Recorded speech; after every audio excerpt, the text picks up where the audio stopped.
अस्सलाम वालेकुम। आपका मेज़बान चौधरी अख्तर फारूक में चीफ ऑर्गेनाइज़र किसान बोर्ड पाकिस्तान। इस वक्त किसान पाकिस्तान में सबसे ज़्यादा जो फसल काश्त हो रही है वो धान के हवाले से है। आज हमारे स्टूडियो में हमारे एक्सपर्ट किसान बोर्ड पाकिस्तान के सीनियर नायब सदर चौधरी मंजूर साहब गुजर, जो बहुत बड़े काश्तकार हैं और वो इस मामले में धान के हवाले से बड़ा अच्छा तजर्बा भी रखते हैं। हम उनसे मिलते हैं, उनसे पूछते हैं कि वो धान के काश्तकारों के लिए क्या कोई नई टिप्स देना चाहते हैं। अस्सलाम वालेकुम सर। वालेकुम अस्सलाम। सर, पहले तो ये बताइए कि आपने पिछले साल धान की कितनी एकड़ काश्त किए थे? जी, धान हमारे पास तो तकरीबन 150 एकड़ था जी। हाँ, और उसमें कौन कौन सी वैरायटी? उसमें वैरायटीज़ जो थी उसमें हाइब्रिड वैरायटी थी वो अब चाइना की। ये तो तकरीबन 100 एकड़ थी। ठीक है। दूसरी जितनी सी हमारे पास तकरीबन 50 एकड़ वो थी 1847। ठीक है। 1847 की वो अपना जो औसत आई है वो 84 मन थी। ये एक्स्ट्रा ऑर्डिनरी औसत थी। ठीक है। तो जो थी दूसरी वो तो 50 मन के करीब आई जी, चाइनीज़ हाइब्रिड। तो वो को कम निकली। ये जो 1847 है, इसकी मतलब रेट क्या लगा जब आपने बेची थी? ये तो पुड़ियों में बिकने वाली फसल है और एक्सपोर्ट की क्वालिटी है, ज़बरदस्त किस्म की बारीक चावल है ये। अच्छा। और ये खुशबूदार चावल है, बड़ा ज़बरदस्त। और इसकी प्रोडक्शन तकरीबन 50-60 70 तक हो जाती है। ये एक्स्ट्रा पैदावार लेने के लिए किसानों को और क्या करना चाहिए? देखो जी, एक्स्ट्रा पैदावार के लिए तो यही है कि इसकी बर्दाश्त के टाइम पर की जाए। ठीक है। और इसकी काश्त टाइम पर की जाए। मतलब पनीरी आप बिल्कुल ये जून के अवाइल में एक सी पनीरी लगाई जाए। मतलब 10 जून तक लग जानी चाहिए? जी, ये 5 जून तक लग जानी चाहिए। ठीक है। उसके बाद इसे पूरे 25 दिन में आप ट्रांसफ़र कर दें। ठीक है। पनीरी को 25 से वो पनीरी को आप पेस्टिसाइड वीडीसाइड सारी वो स्प्रे हो जानी चाहिए मुकम्मल, इस पर ही सारी मुकम्मल। ठीक है। तो उसके बाद 25 दिन के बाद इसे लाजमी तौर पर ट्रांसफ़र करो फसल में, खेत में। तो खेत को ट्रांसफ़र करने के बाद उसे 2-3 दिन ज़रा पानी हल्का रखा जाए। उसके बाद इसे अपना खाद लगा कर आप पानी पूरा दे दें। तो ये तो 90 दिन में तकरीबन तैयार हो जाती है। माशाल्लाह। अच्छा, एक आपने पानी की बात की है। बाज़ काश्तकार की ख्वाहिश होती है, सोच होती है कि खेत में हर वक्त पानी भरा रहना चाहिए। क्या ये अमल ठीक है? नहीं जी, नहीं, ये बिल्कुल नहीं ठीक है। पानी खेत को बिल्कुल ज़मीन नज़र भी आनी चाहिए खेत की। वो पानी को बिल्कुल ख़त्म भी होना चाहिए। उसके बाद पानी देना चाहिए। इसके मेन तो चीज़ है कि इसके वीडीसाइड इस्तेमाल कर लीजिए टाइम पर को, जो इसमें जड़ी बूटी ना हो सके। वो किस स्टेज पर वीडीसाइड होना चाहिए? जब ट्रिलिंग कितनी टिलिंग हो जाए, जब क्या आपकी राय है इस वाले से? वीडीसाइड तो इसके लगाने के बाद कोई 10 दिन में इसकी बिल्कुल वीडीसाइड मुकम्मल हो जानी चाहिए। अच्छा, 10 दिन मुंतकली के पनीरी की मुंतकली के 10 दिन बाद? जी। उसके बाद जब ये अपना पौधा टिलरिंग करना शुरू करता है ना, उसके बाद उसे पेस्टिसाइड लगा दें। पेस्टिसाइड मतलब उसकी देखो फास्फोरस तो पूरी होनी चाहिए शुरू से ही खेत में। ठीक है। उसके बाद उसे यूरिया दें जिससे टिलरिंग ज़्यादा से ज़्यादा हो। ठीक है। और जिस वक्त ये गोब में आए, तो ये गोब में अगर आए ये, तो फिर उस वक्त लाजमी तौर पर इसे पोटाश इस्तेमाल करें। मतलब आपके तजुर्बे के बुनियाद पर के टाइम पर वीडीसाइड, पेस्टिसाइड और यूरिया और पोटाश का बर वक्त इस्तेमाल करो तो 60-70 से ऊपर पैदावार मन से चली जाती है। इस वक्त जी बिल्कुल, इस वक्त बेहतरीन वैरायटीज़ जो चल रही हैं, ये पंजाब में हमारे पास PP7 है, ये 1847 है, ये 1509 है।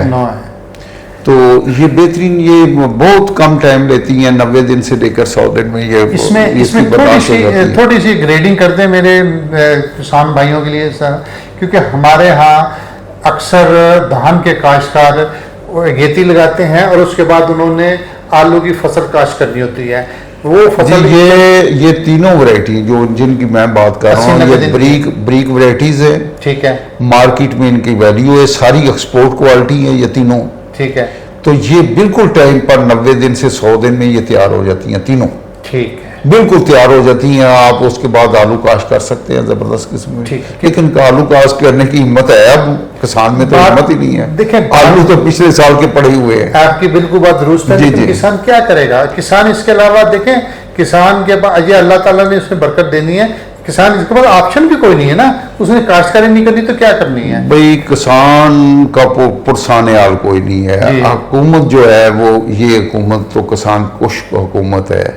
इसने तो मुआशी तौर पर किसान को पाई मुर्दा कर दिया हुआ है। सॉरी, मैं आपकी बात काटता हूँ।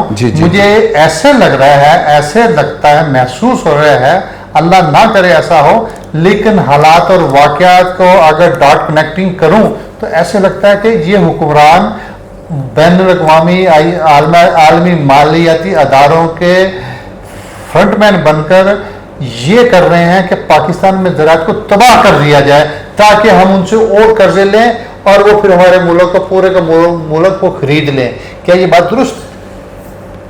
ये बड़े अफसोस से बात कहनी पड़ रही है कि आप देखें, किसान अगर खुशहाल है, किसान अगर प्रोडक्शन ठीक और खेत से ले रहा है, तो आप देखें कि हमारा 65% जो हमारी आबादी है उसके लिए रोज़गार किसान मुहैया करता है। किसान मुहैया करता है। जिनिंग फैक्ट्रियाँ, ऑयल फैक्ट्रियाँ, टेक्सटाइल मिलें, ये सारी आबाद जो है ना किसान की खुशहाली से आबाद है। बिल्कुल सही बात है। किसान के काम करने से आबाद है।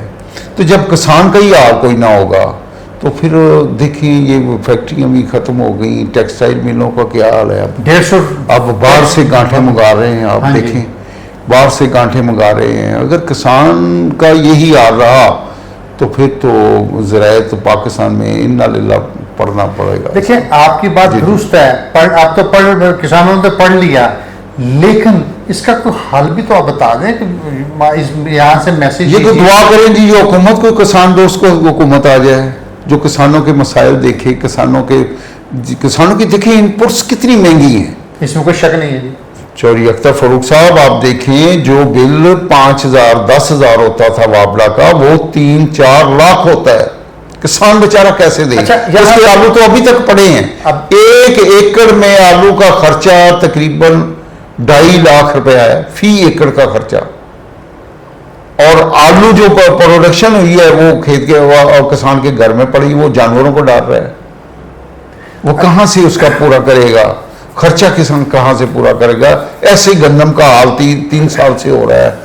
इस दफा भी जो कुछ कर रहे हैं आपके सामने। सर, एक बात पर जरा रोशनी वजाहत से जरा डालिए और अपना मौका भरपूर तरीके से दीजिए। आप तजर्बाकार किसान रहनुमा हैं कि पूरी दुनिया में किसानों को सपोर्ट किया जाता है और सपोर्ट करने का एक बेहतरीन तरीका तो उसकी फसलों की सपोर्ट प्राइस का ऐलान किया जाता है। पूरी दुनिया को छोड़ दें, आप हमसाया मुल्क भारत की देख लें, वहाँ पर 2028 तक की 22 फसलों की सपोर्ट प्राइस का ऐलान कर दिया गया है। पाकिस्तान में सिर्फ गंदम, धान, कपास और गन्ना, ये 4 बड़ी फसलें, इनकी सपोर्ट प्राइस का ऐलान कर दें तो किसान बच जाएगा। ये क्यों नहीं कर गवर्नमेंट सपोर्ट प्राइस? तो किसान का बुनियादी हक है, ये क्यों नहीं कर रही? चौधरी साहब, अफसोस की बात है, आप देखें इनपुट्स रोजाना बढ़ रही हैं, उसकी कीमतें बिल्कुल बढ़ रही हैं। आप आज जाएं तो जो यूरिया की बोरी है वो आपको 4300 में मिलेगी, दूसरे दिन जाएंगे तो 4500 में नायाब होगी। बिल्कुल होगी इस टाइम। ऐसे ही दूसरी सारी खादें हैं, ऐसे ही पेस्टिसाइड है, ऐसे ही वीडिसाइड है। जो सी वीडिसाइड आप फी एकड़ के लिए 500 में ले रहे थे, इस वक्त आपको 2,000 2,500 और 2,500 में तकरीबन वो मुयसर है और नायाब है। बिल्कुल सही बात, बिल्कुल। ऐसे ही दूसरी इनपुट्स जितनी किसान की हैं, आप सिर्फ डीजल का हिसाब लगा लें। डीजल जो खर्च होता है वो जनाब अब कितने का आ रहा है?